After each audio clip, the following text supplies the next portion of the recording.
The operation to retake the tanker happened shortly after 7 p.m.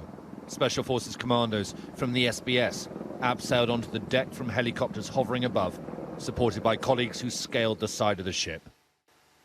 The 7 hijackers were captured without being harmed, and the ship was retaken. There would have been 2 Merlin Mark IVs, there would have been 2 Wildcats, and the operation basically is there to isolate the ship, secure the upper deck to make sure there is no reaction from on board, and then the SBS commandos will be roped on board, obviously covered by the Wildcats and personnel in the helicopters.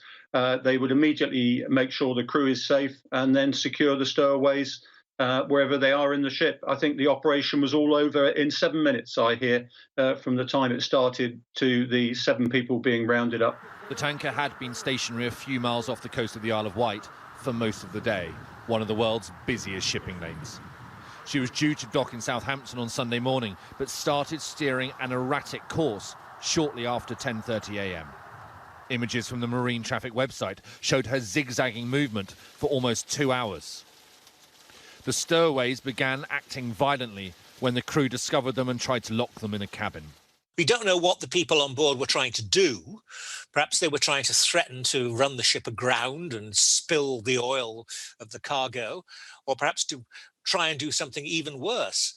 They seem to come from the new centre of piracy in the world, which is off the West African coast. But whether they were trying to sort of coerce themselves into the UK, which strikes me as a little odd, or were just trying to sort of carry out some kind of terrorist attack, which perhaps is more likely, it's hard to say. The Nave Andromeda left the Nigerian port of Lagos on October the 6th. It arrived in the Canary Islands port of Las Palmas 9 days later, on October the 15th, and left a few hours later for Southampton.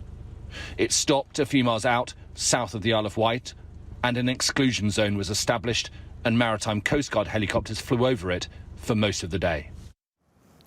The flash to bang, as they say in the military, was pretty quick, but these waters are the SBS's training ground. They're based just around the coast in Poole, and they practice boarding tankers, cargo ships and ferries on the English Channel the whole time.